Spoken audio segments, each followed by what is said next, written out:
Happy Monday! Hello everybody, I hope you've had a lovely, lovely weekend. I know I have. This weekend, my entire family was away, which was flipping lovely. So I treated myself to a little day out in a local town. Had a potter around the shops, went and had lunch and a pot of tea at one of the tea rooms. Got absolutely soaked, mind you, because the weather on Saturday was disgusting. Got into my pyjamas at about 3 o'clock, watched some movies. It's just been lovely. But Monday, as always, is a new week full of new possibilities. So today I am here to talk to you about toxic relationships with family members. So just to be clear, this group is not just for people who are struggling with toxic relationships in terms of partnerships with somebody. It is also about the other toxic relationships in our life that we might have, which include our families and potentially friends as well. So you may have a mixture of all three, like I have, which is toxic relationship with parents, toxic relationship with friends, toxic relationship with partners, or you might just be one of those. But sometimes I think I can focus a bit too much on toxic relationships with partners. So I thought today, let's talk about families. So this is a little trick that if you're one of my clients, you're going to know this already probably. So let's say, for example, you have a history of having difficult relationship with let's use your mum, because that's where my difficult relationship has historically been. So let's first of all be clear. Everybody has got their own rule book. No two rule books are the same. So your mum doesn't have the same rule book about being a mum as you do about her being a mum and about you being a mum. So there's lots already in play before we've even started. So they will have different rules. They will have been programmed themselves by their own childhood and their own experiences. And sometimes, well, all the time actually, we are victims of victims when a difficulty happens. So your parents, so your mum, if we're using mum for this example, at some point she will have been programmed into the way that she is, the way that she thinks. So let's say mum's not very emotional. Perhaps that comes from the fact that if she did show emotion as a child, she was told to stop, don't cry, don't need to cry, that kind of thing. So therefore she's not going to be quite so warm and loving and affectionate to you, and you may well really miss that. Or alternatively, maybe she says things without thinking, that's my mum. And therefore sometimes she'll come out with things where you just think, oh, where did that come from? But again, it's from where she's been programmed. So this is just a tiny little snippet of a strategy that I use that I've found helpful for myself and used with clients as well. So imagine that you have a set of concentric circles. You are right in the middle. So you are the central circle. And then on the outskirts of that, you've got your closest friends. Now, when I say closest friends, I mean tribe. I mean the women who would be there at 3 o'clock in the morning to help you if you needed it with their last pound, if you'd ask for it, without asking questions. So proper close people who are boosting you up, who are absolutely there for you, who support you. Those people, they're your closest friends. Then you've got the ones on the next bit out who you might meet them intermittently and you have a lovely time, but there isn't the expectation to be in contact quite so much. And it's kind of like a pick up and drop off kind of friendship. So I have various friends scattered all across the country and the world. We don't speak on a regular basis, but when we see each other, it's like we saw each other yesterday. So they would still be close friends. And then as the circles go out, your friendships get a little bit, I don't know why I'm doing it so big that you can't see. The friendships get less and less close to you. So on the outside, you'll have acquaintances. And this is my favourite definition ever. Acquaintances, according to Sarah Millican, are people who you don't want them to die, but you probably wouldn't invite them for dinner. So that is the acquaintance bit. Now, when it comes to family, we don't generally pop them on this grid. Or if we do, they're like, well, they're our family, so they're going to have to be with our close friends. No.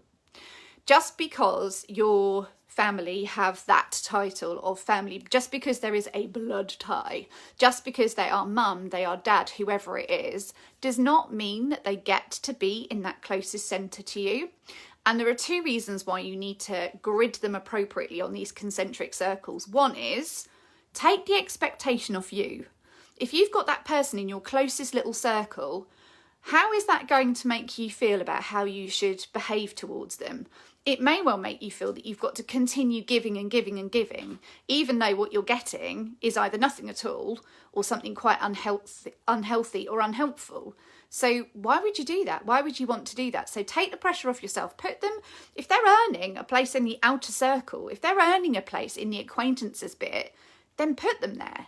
You know, put them on the acquaintances bit and treat them accordingly. Sometimes they may ingratiate themselves a bit better and they might be a bit closer to you, but for your own mindset, put them where they need to be on that little grid. And also take the expectation off them, okay? I know that sounds a bit like, what do you mean? So if you haven't got the expectation that they're going to behave in a certain way, if you haven't got the expectation that you've got to behave in a certain way, then that's healthier for everybody. It really, really is. So just remember that person doesn't have the same rule book. They don't have the same rules, and it's fine to put a boundary in place. It's completely acceptable to say to your mum, no, I don't like that. I don't like it when you behave this way. But those sometimes can feel a little bit scary. So if you're not in a position where you actually want to put this head on, then move her mentally into one of these other circles and treat her accordingly. You know, it's okay if she is saying horrible things to you or making you feel bad about yourself. Do you really want to invite her for a cup of tea every week? Probably not. You know, let it trickle off a little bit.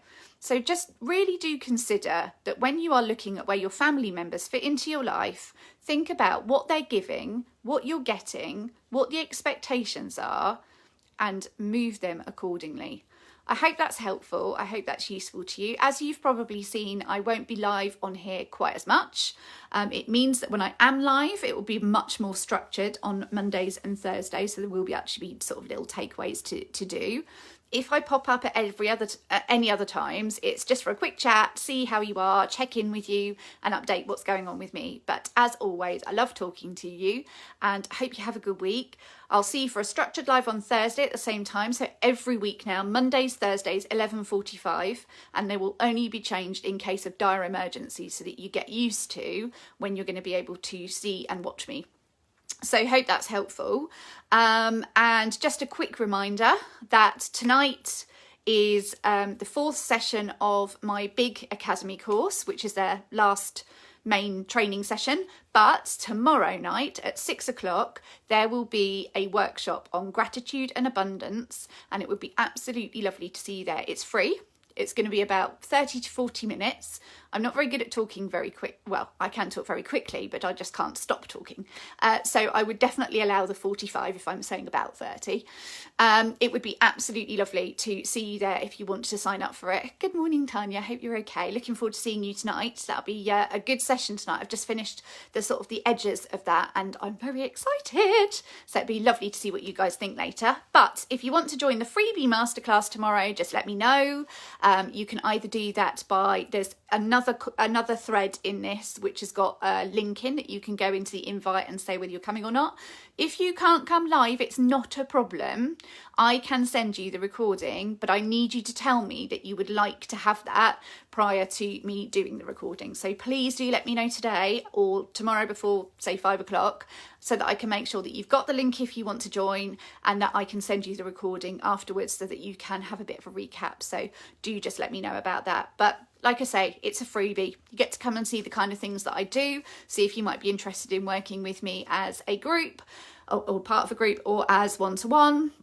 It just gives you an idea of my coaching style and a bit of more information and some takeaways. So excited about all of that. It just feels like so much going on right now. It's great. Anyway, have a great day, guys. Lots of love to you. And I will see you, like I say, on Thursday and possibly in between as well. Take